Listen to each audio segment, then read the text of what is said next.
Ladies and gentlemen, please join me in welcoming the speakers for the next session, From India to the World, the GCC Revolution.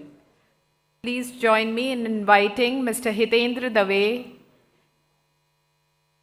Mr. Tanay Kediyal, Mr. Kaustubh Kulkarni,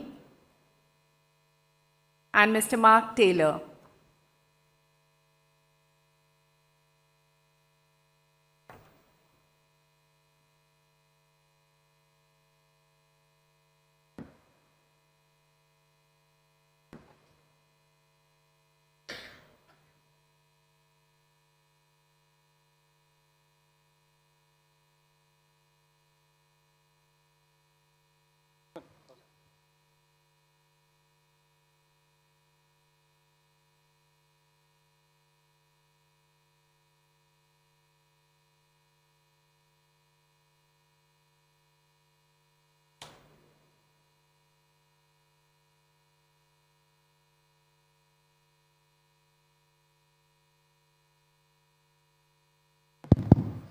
Good afternoon, everyone. I know it's been one session after the other, and many people have drifted out of this room.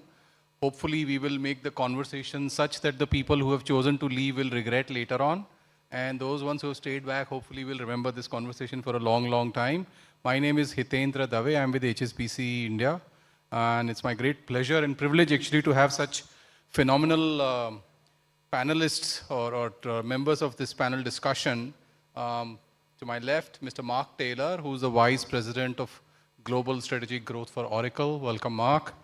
To my right, I have Mr. Tanay Kediyal. He's the Managing Director of Allstate India.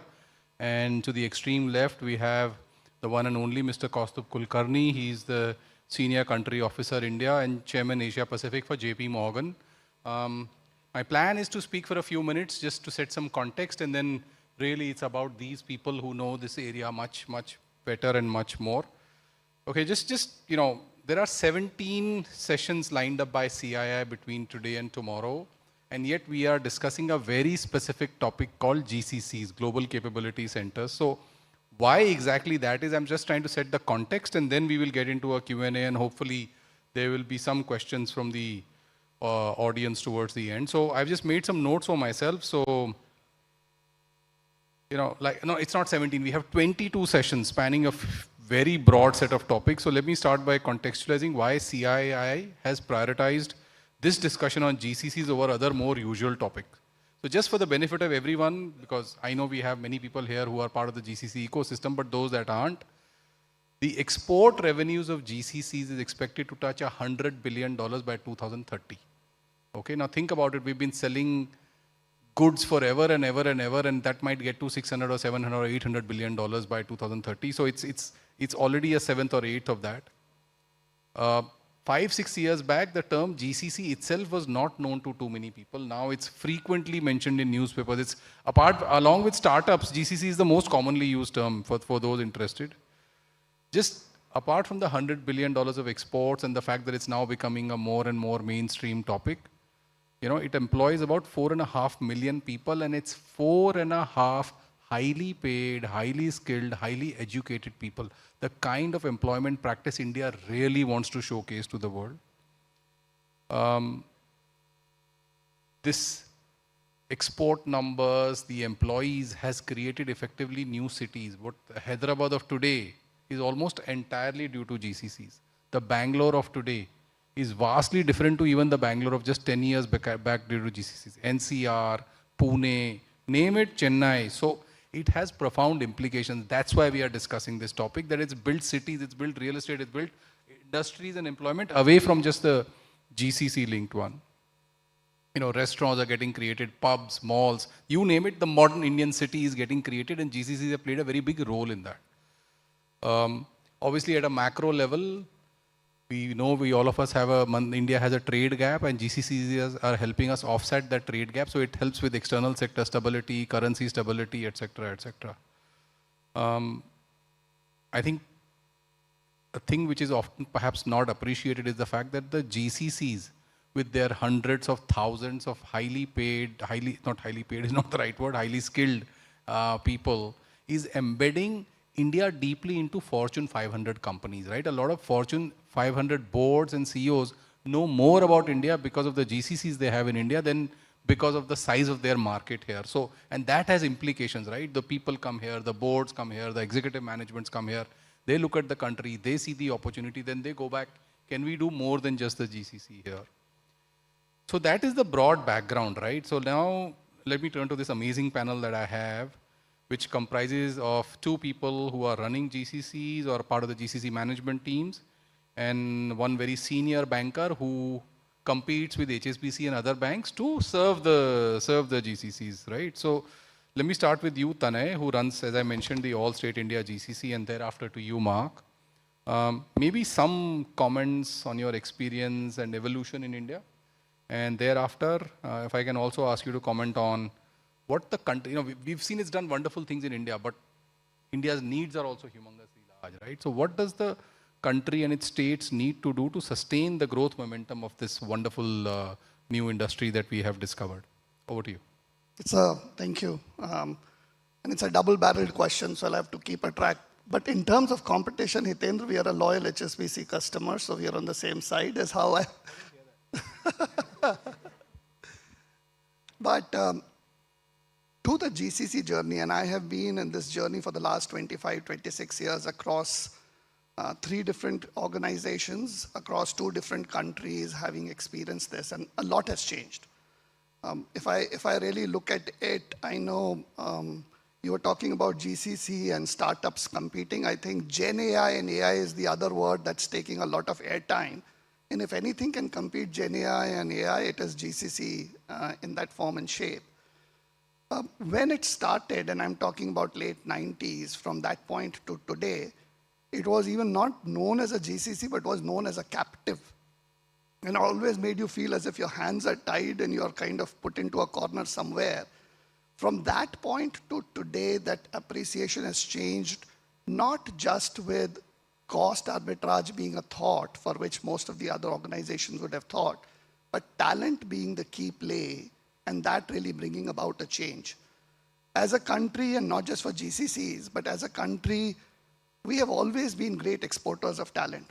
And not just in the industry that I am in, but across industries, across a lot of senior leadership in the world, we do see Indian talent going in. So what better than being able to be within the country to be able to do that? The last 3-4 years, I think, and I get rapped on my knuckle by my 21 years old when I say that pandemic in some senses was good. It was never good. But from a GCC perspective, it really provided the world a chance to see that everybody's on the same platform. And it gave a chance to see that you could do any job from anywhere across the globe in the virtual world that we exist. And that has seen the GCCs really ramp up and notch up, building out capabilities, building out functions that never in the past we could really have been imagining. There is that perception, it's an army of people who continue to do a lot of processing work, and that's true. We are 40%, and I come from the banking, financial services, and insurance space. 40% of the globe's transactions run through India in some form or the other. And when I'm talking about that, I'm not talking about what's at the data center, but just us touching it in some form and shape. All of us talk about make in India in the manufacturing context. But the GCCs have been make in India for a lot of financial instrument connections that we have been doing. We built resiliency like anybody's business, and this is a scenario that would not happen. But if for God-forsaken chance, India was to come to a grinding halt for 6 hours, the global market would come down for 6 hours. And if it was shut for 6 days, I'm sure across the globe there would be a lot of conversation happening in the wrong sense. That's the criticality of the work that is happening out of this industry. And to add to it, not just that piece, even in terms of innovation, no more is that thought that innovation is coming from a talent that has moved from India to a global site, but really that innovation coming out of the India side. I'm sure all of us have heard those regular examples of Google Tej, that becoming Google Pay, or other similar things that across industries have been bringing in. If I speak for ourselves, and if I speak for how Allstate has been using, and like I said, GenAI is the most competing word, in the way technology has been able to change how we do insurance, in terms of the digital way, and I think in three different ways. Most talked about is efficiency, but for customer experience and for the digital journey, a lot of that innovation we are able to bring because both technology and the business processing are under the same roof, so to speak. We have been in the country for 12 years, but there have been others who have been much longer. I know HSBC and JP Morgan both. But to me, for somebody coming in this journey, it's a generational shift. Most of us end up talking 500 people over 3 years and then grow to a scale and then become a value center. I think the opportunity today is to jump all these generations and just start from that point where you are truly a global capability center. But for more and more of us who are coming in here, it's also a question of saying, how do we have that infrastructure? How do we have that access to talent? How do we really work with large education institutes to prepare the workforce to be ready from day one? And how do we really work well with the government to truly become a global organizations?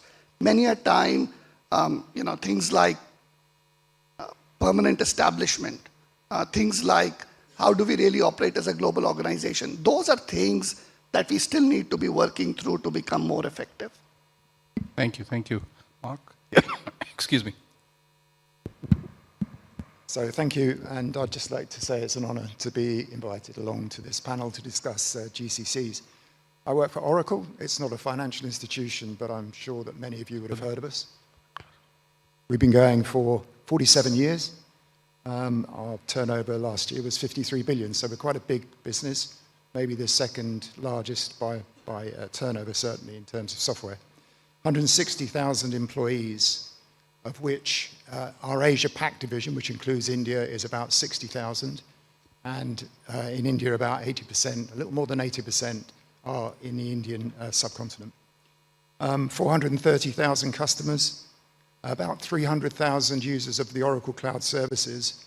And our Oracle Cloud Services don't just include infrastructure, but also applications. And again, many of you may well use ERP, HCM, logistics, CRM.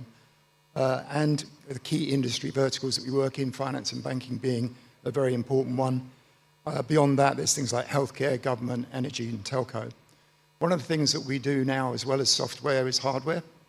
We build our own silicon and our own environments, and we can put those environments into your data centers so that you can have a private cloud, or you can have the Oracle Cloud, if you like, in your data center. Now, India is one of our largest companies within the Oracle business. We have a long-term commitment to India. It's, in fact, our second largest group of employees. And we've seen something like 100% year-on-year growth for the last 3 years in terms of usage of Oracle Cloud Services. And as a reflection of the importance of India to Oracle, we're spending about $10 billion over the next 3 years to put 2 more data centers in. And when it comes to the GCCs, our story kind of, I think, is the evolution of GCCs in India. We've been here a long time, as I say, and we very first started using GCC type functions for low-level business process, transactional work, task work. But what we've seen over the last, certainly the last 10 years, is the abilities and the capabilities of the staff we have here really pushing that up beyond the transactional.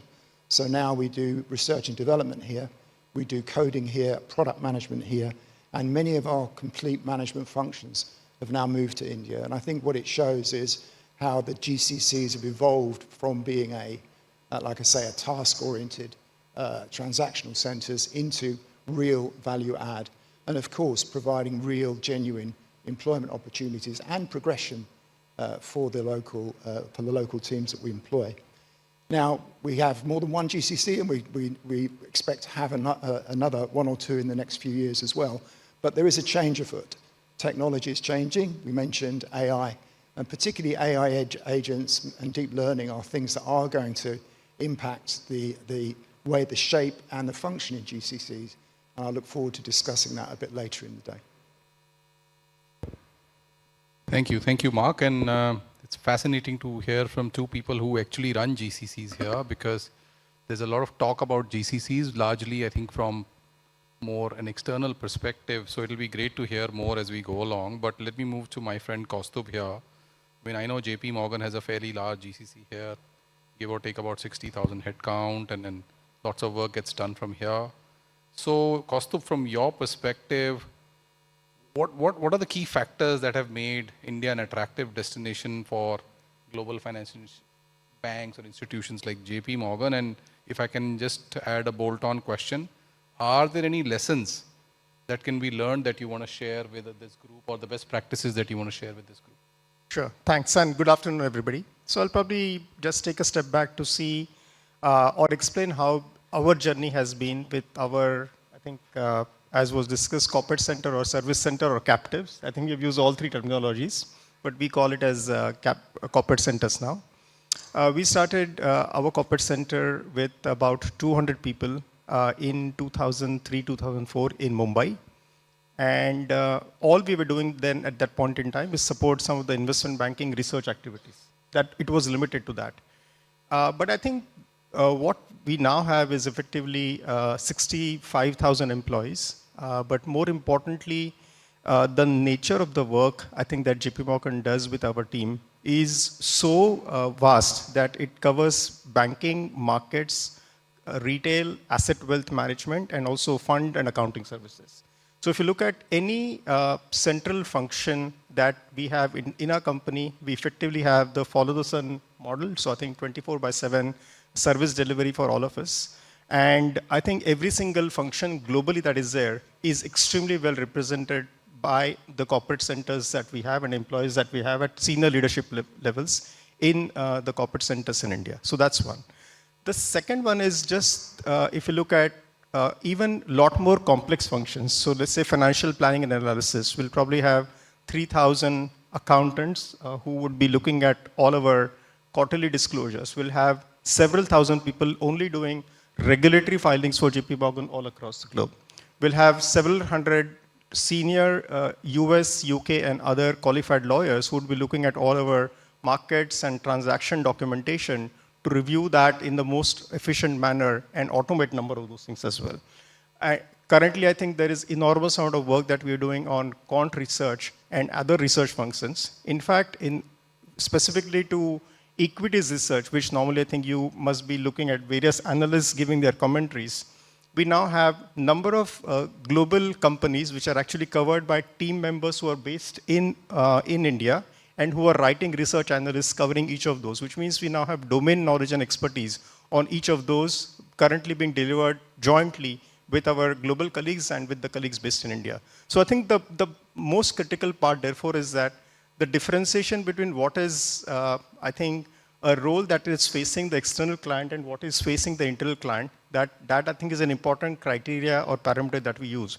But apart from that, every material important function and business effectively is represented in India. And obviously, given the strength that India has on technology side, at least in JP Morgan, of the 65,000 odd people that we have, almost 30,000 people are technology people. So they're programmers, coders, and therefore, like I think Mark talked about Oracle, which is a very large technology financial services company, a material part of our IP and product development that is deployed by JP Morgan globally actually is co-worked on by this 30,000 technology team in India. So that I think is our journey in terms of how we have progressed, which is we are now very integral in terms of how JP Morgan works. In terms of lessons, I would say the biggest one to Tanay's observation was actually around COVID time, because our employee strength at that point in time was around 26,000.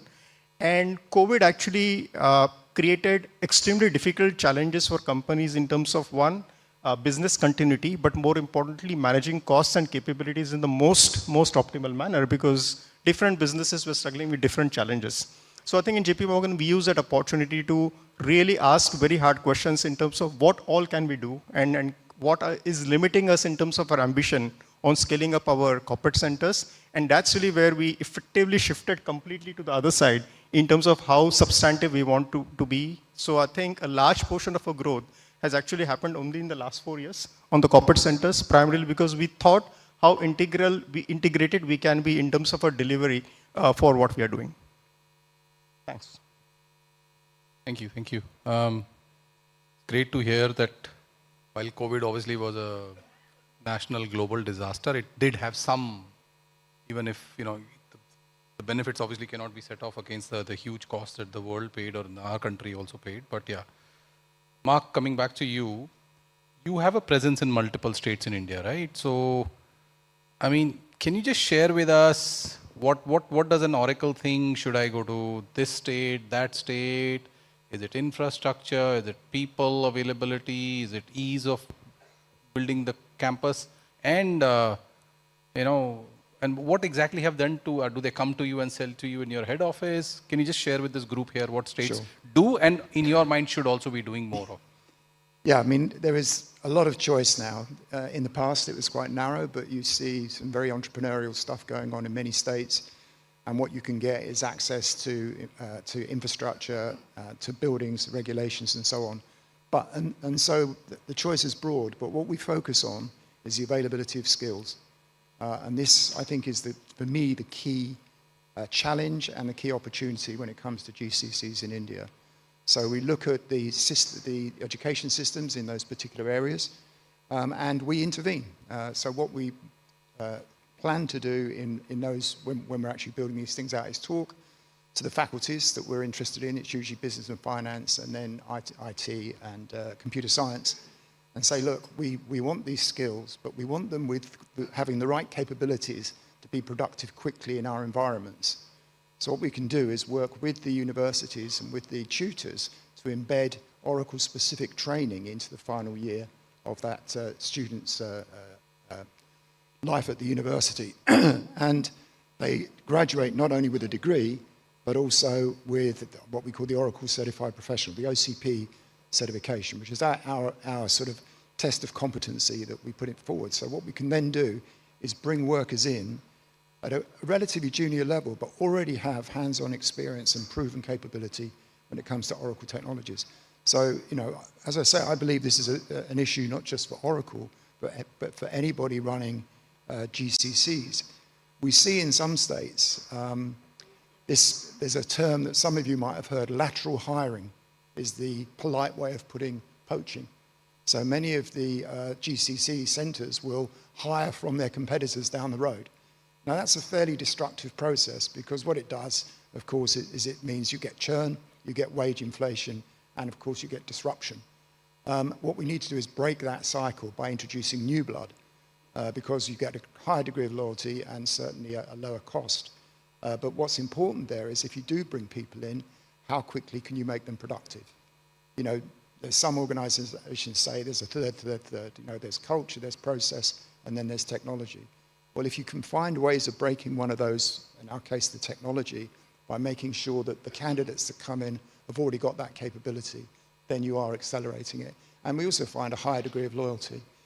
The other aspect about this, and this is another churn-breaking process, is what we call lifelong learning. I know it's not an Oracle phrase, everybody uses it, but to make sure that, there's a lot of reticence in GCCs to invest in training of staff, because they're only going to leave and go to the next opportunity. Whereas if they see that the training is not an occasion, it's not a particular point in time, but it's a long-term process, that there's an investment in the individuals, a high degree of loyalty and a high degree of productivity. So I think the short answer to your question is, what we really look for is skills and capabilities to drive our decision making.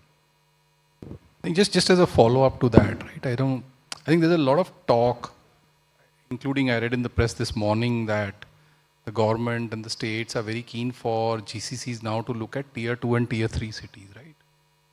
I know many GCCs are also struggling with availability of people in the 4-5 cities, and the cost of people and the cost for those people in terms of rentals and things like that. So, is this thinking that let's try and encourage an Allstate, an Oracle, a JP Morgan or an HSBC to really look at tier 2 or tier 3 cities in India? is that, first of all, a practical thought process, or should we be guiding them to do something different in the tier 1 cities itself? And any other comment you want to offer on this subject? And I'll put it on record, we are out of Pune and Bangalore, but Pune is nowhere a tier 2 city, so it is a tier 1 city is how I would start with it.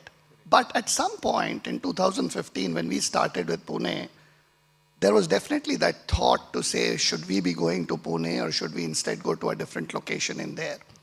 And most of us, as we come into the country, have a lower risk appetite when we look towards the city. The things that attract us is infrastructure, that proximity to an international airport, the access to talent, the ability to build out capability in that form and shape in there. And that makes it more obvious to go towards the tier 1 city. And for us, the first hop was in Bangalore. So we came into Bangalore in 2012, but as our familiarity to the country grew, we went to Pune at that point in time in 2014, 2015 to actually set up a center there. Now fast forward today, Pune is a very thriving GCC center and most of our peers are in and there. But for ourselves, the primary mover today is talent. So yes, if we were to go and look at the third city, and I know multiple new locations have been explored if I look at the GCC place, Jaipur, Gujarat, and especially with what's coming up there at the IFSC. There is a lot more options that are opening up where talent can be extended to. And again, I will go back to that pandemic example, where at one point in time, we were actively thinking of how we get into a hub and spoke model. What really meant is as the year or two extended, we were finding that our workforce had got dispersed out of the country. And so did it make sense for us to start opening up smaller satellite centers across the country? At the end, we finally still chose to stay with Bangalore and Pune, but that is definitely a thought that, and I'll speak for all state, that many of us are exploring. Maybe we are still, if we were growing as rapidly as we were growing in the last 3-4 years, absolutely that would be a place to go. Okay, Kailash, for you now. Kaustubh, sorry, in my office there is a Kailash Kulkarni, so I get mixed up a little bit sometimes. I many times call him when I want to call you actually, so, but just from given the very large corporate center that you have here, I mean, do you think India's regulatory environment and the government initiatives are sufficient? They support the growth of GCCs? You can speak about the financial sector, but if you have awareness of non-financial, that will also be beneficial to this audience.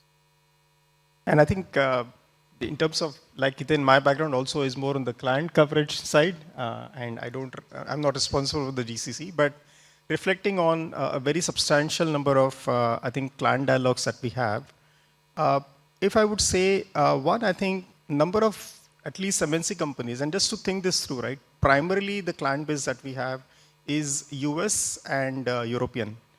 Very 95%, that is 95% of a client base. Outside of US and Europe, GCC as a concept has been very little explored extensively by other geographies. At least that's JP Morgan's experience, which means if you look at even English-speaking countries, which are, let's say, Australia, a number of Southeast Asian countries, and non-English speaking countries such as Japan, Korea, etc., the prevalence and how intensely that they are even looking at India as a capability center is very limited in our experience. I'm sure that will change over time. So one is there is a lot, I think, that we are seeing with the clients in terms of trying to understand how they can effectively respond to big changes which are happening for all global corporations, which is availability of employees in their local market, cost point at which they can get it, more importantly, capabilities which are available, age of the workforce, and ultimately, therefore, the overall work experience they can get and quality of work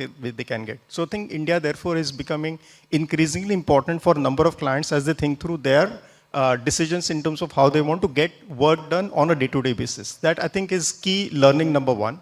And therefore, in that context, Hiten, to your point on government involvement, government role, and what are the challenges the clients are facing, I think to begin with, when you're small, I don't think there are any major issues because government generally does not come in the way or get in the way of that. Because generally capability centers outsource all the real estate and other infrastructure to other agencies. Once they get a certain minimum size, maybe of 1,000, 1,200 people, they start thinking about space requirements for themselves. And then when you get to 5,000, 10,000 people or more, and the scale of your, I think, location becomes large, the whole real estate planning becomes important. And that's where what can the state government do, which state government subsidy or benefit is important. All of those factors become relevant only once the GCC has reached a particular size and scale. So that's observation number one. Observation number two, I think that we have seen is increasingly some of the GCCs are becoming very sophisticated in terms of what the work they are doing in their premises, which is internal vis-a-vis something which could have a potential revenue impact. And in fact, there are a number of clients of ours where the senior leadership is responsible for large global roles. And that is where a whole host of issues in terms of transfer pricing, permanent establishment, whether the revenues therefore they are generating outside of India could be taxable into India, and whole host of other complex issues are now coming up for GCC clients of ours which have scaled up. And I think these are not limited to just one or two, they are there in number of other clients. So fundamentally, I think clarity on, from a government perspective, the nature of work, how taxation will be, the APAs, which effectively are government-to-government bilateral agreements which give tax clarity for corporations for the work and taxation rate which is applicable for them, are now becoming quite important and serious issues for the larger GCCs. So I would say, I think, by and large, for the smaller companies, it is really not an issue.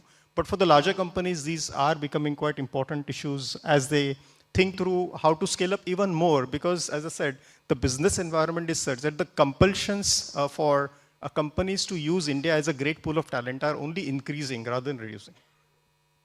Can I piggyback on that one? And I think this forum in that sense is quite useful, and I'll give credit to CII to bring this together as we have regulators, government officials working through this. And I'll piggyback a bit in what you said, but I'll add to that list. So yes, APA and permanent establishment are two things I'll comment on, but I'll add to that list. Just in some of the earlier sessions, we have been talking about how do we invest from a human resource development perspective, how do we really make our workforce more employable? And most of us end up replicating infrastructure to help make people more employable.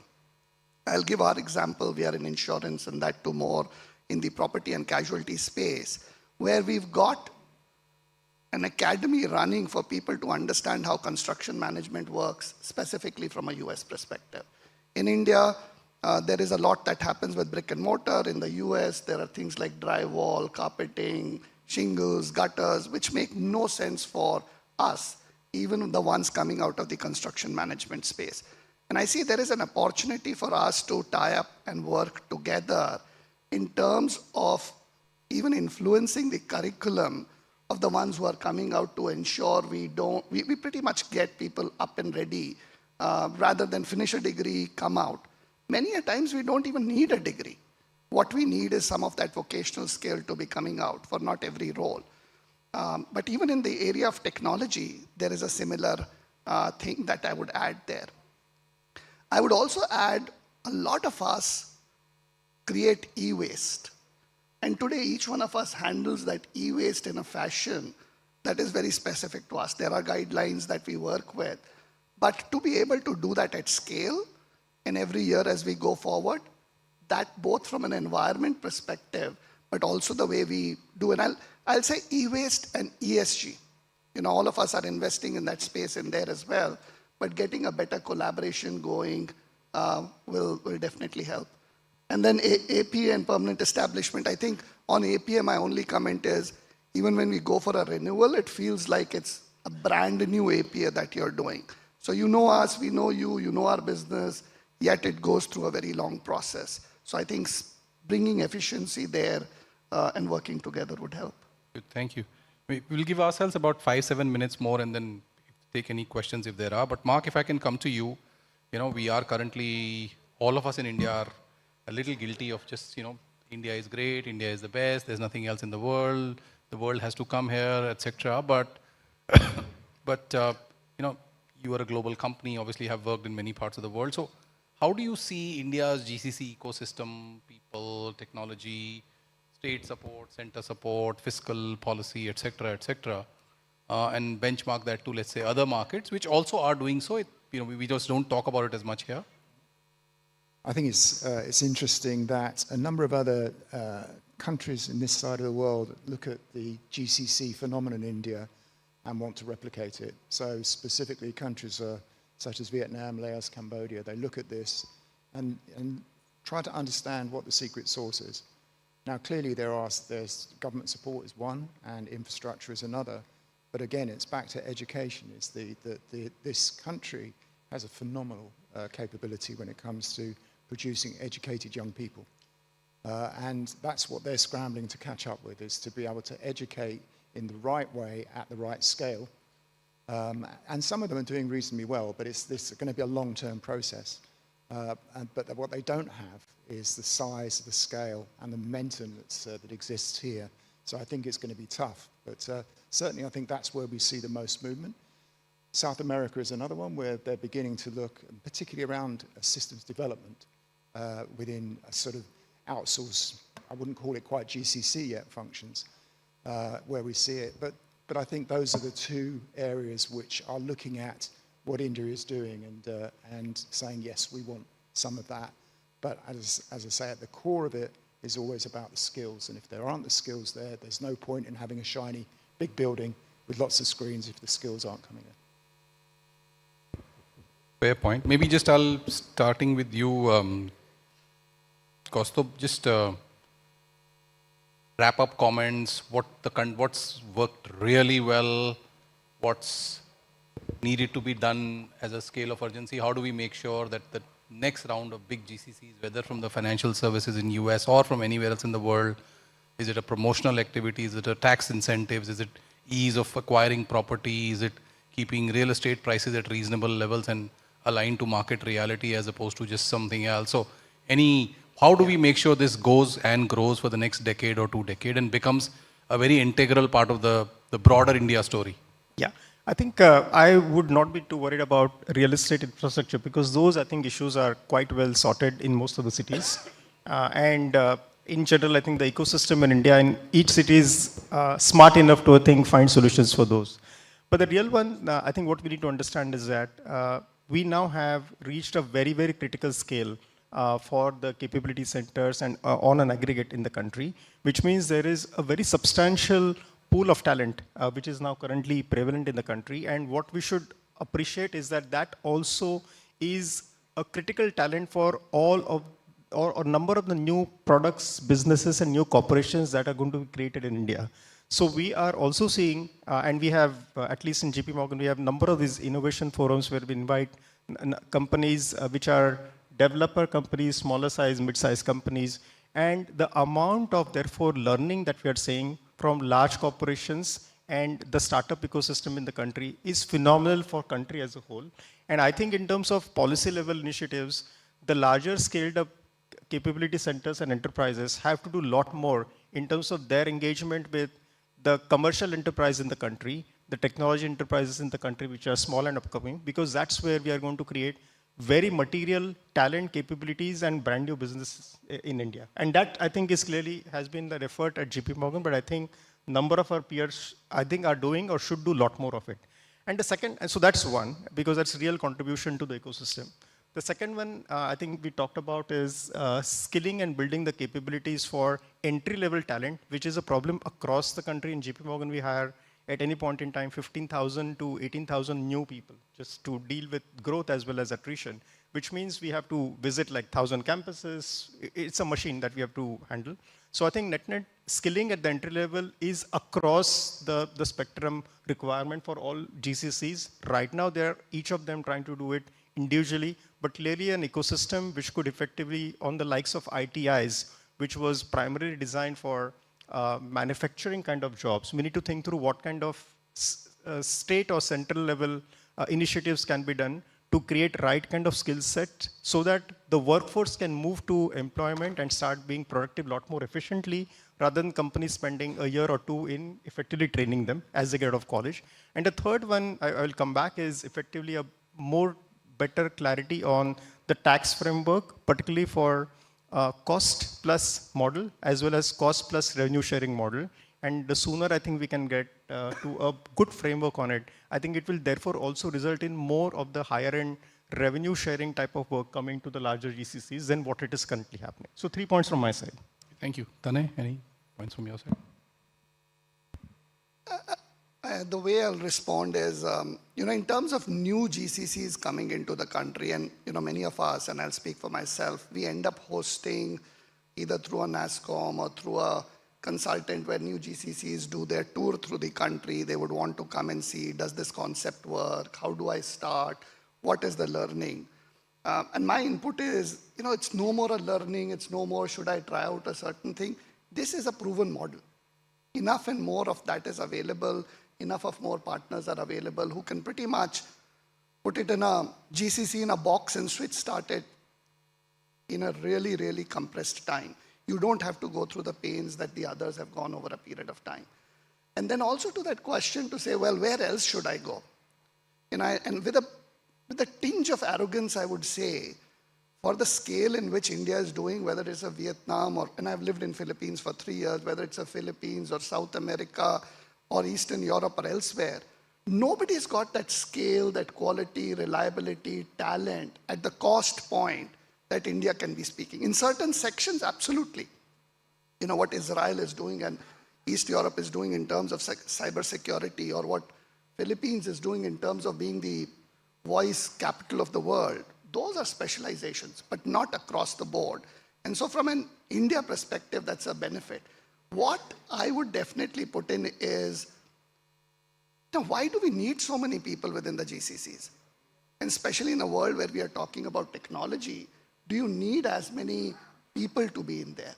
And with more and more of that technology change coming, as a GCC, how do you future-proof yourself? With GenAI coming in, am I going to embrace it or find it as a competition in there? And that's both for the work in processing or technology or analytics. Even in technology, Copilot, GitHub, that question, do I actually need a coder in the future, is a reality. And so I would say we'll need to future-proof ourselves and embrace that technology to ensure we have the human in the loop and figure out what we want to be doing for the future. Last. I think it's a really strong point that you've just made around the technology changes that are coming, and they're going to come. And AI is the one that everybody talks about. And generative AI and LLMs are the thing that most people know of when we talk about AI, but the intelligent agent aspect of it is one that will have a real impact, particularly on the sort of lower level, more transactional tasks that many people do in a GCC today. These systems effectively imitate a human being doing the transaction. It's a bit like a robot assembling a car. Once the robot's been taught how to put the piece on the car, it can do it repetitively. And AI agents will do the same thing. And so what it means is many of the lowest level task work that happens in GCCs are likely to become automated. And what that means is it presents an opportunity for the workers that are there at the moment to elevate and do more meaningful work and hopefully earn more money in doing it.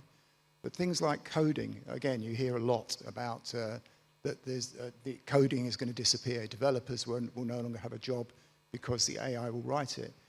Today, if a coder is typing code into a screen, then yes, those jobs are likely to diminish significantly. But the job of a coder becomes one of understanding the transactions, knowing the edge cases in every aspect of it, and building as what it's called in AI terms, the prompts that then the AI can go away and build the code. So the jobs will change, they'll become more elevated and present more opportunity. And this change is happening now. It's not something that's 5 years away. This is embedded in Oracle products and many of the other technologies that you'll use, and this will become a reality very quickly. Good, thank you all. If you've got questions, I see one hand there. If you can just raise your hand so I can just reach out to you thereafter. I'll come to you next, sir. Yes, sir. my question is, Can you just tell us about yourself and whom you want to answer this question? yeah, my name is Amit Lamba. I want to ask from Kaustav. So, like you said, you are taking care of USD and all. So, just wanted to ask, like, there is a predominance of that currency. Like, if someone is supplying to X country, or so that when the remittance comes in, so it usually converts into USD, then into that country, or that of that currency. So don't you think for a country like India, is it good? And if not, then what is the solution for this? Can I use my... I think it's a very relevant question. It's just not linked to the discussions we are having here. And currently, I think just yesterday, I think the outgoing RBI governor said at least India is not trying to de-dollarize. So I think, but excuse me, but I think this is not, what we discussed here. So yes, sir, here. Yes, my name is Manish Sharma. My basic question is that how can we make GCCs much more competitive as far as these innovations are concerned? Because we are finding that as far as GCCs are concerned, they will require a lot of these data, seamless integration of data, seamless integration of patents also.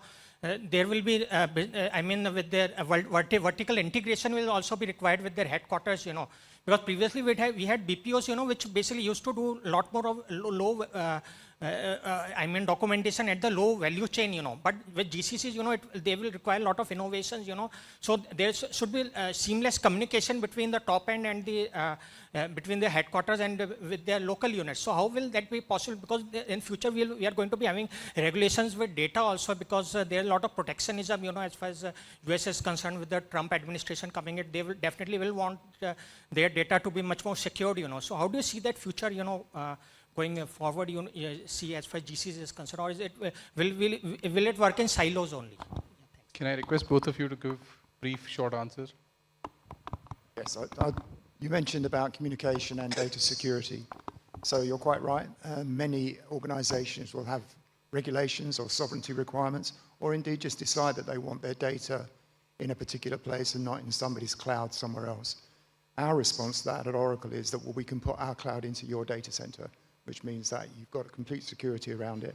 You get the same economics as you would do if you were using a public cloud, but you do have the knowledge and the security that your data is staying within the country or within the particular area.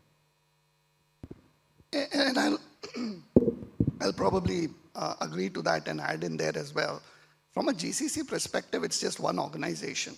You might be across multiple countries, multiple states, but how you operate, how you really put in your tools, how do you put in your processes, from an innovation perspective, how do you drive those ideas to conclusion, will have to be in an integrated. I don't think we can draw boundaries by countries. Now, I understand from an IP perspective, and I understand from a data perspective, some of those boundaries do get drawn.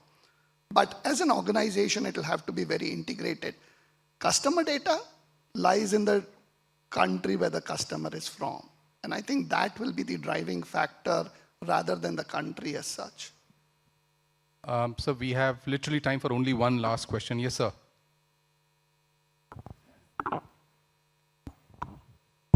I'm Arvinder Brara, Chairman and Managing Director of Mantech Consultants.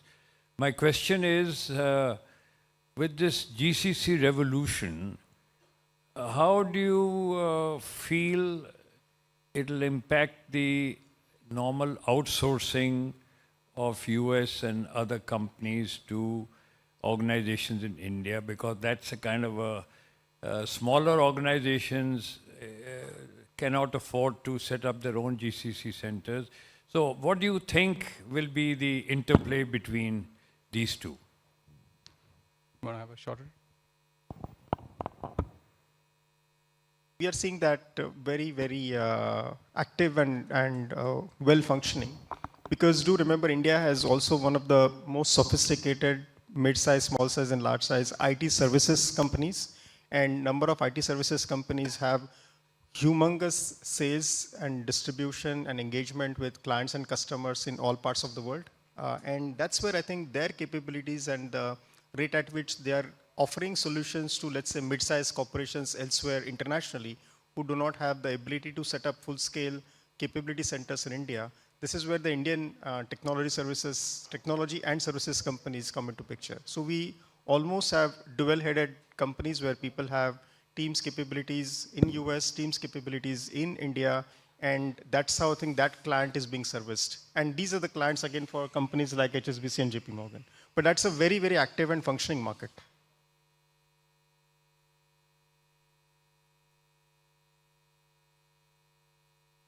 I think, sir, if I may just, I will, there is insourcing happening, and that means outsourcing will not happen from large companies.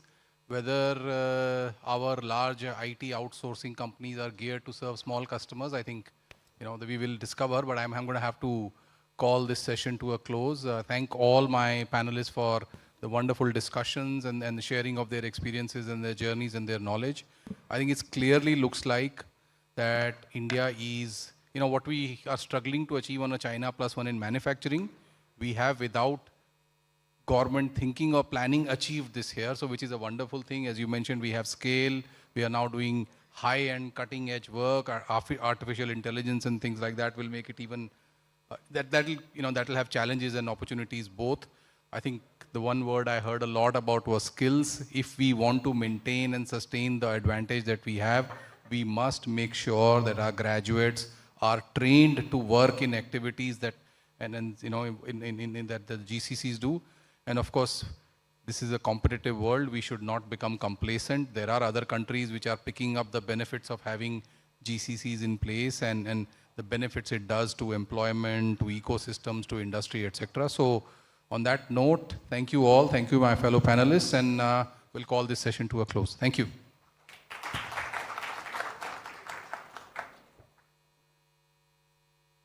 Thank you so much. May I request Mr. Hitendra Dave to kindly present a token of appreciation to the speakers, please.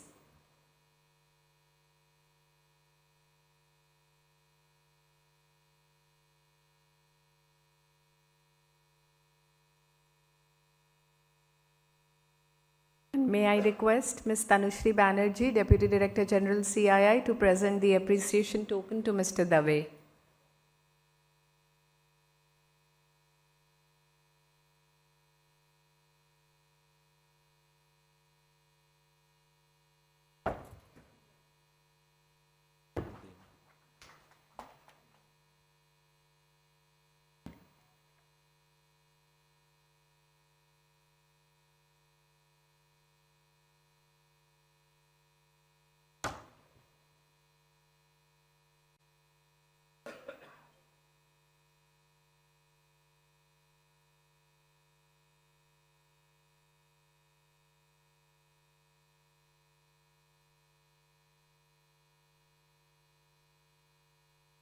Would request the speakers to also step forward for a photo op.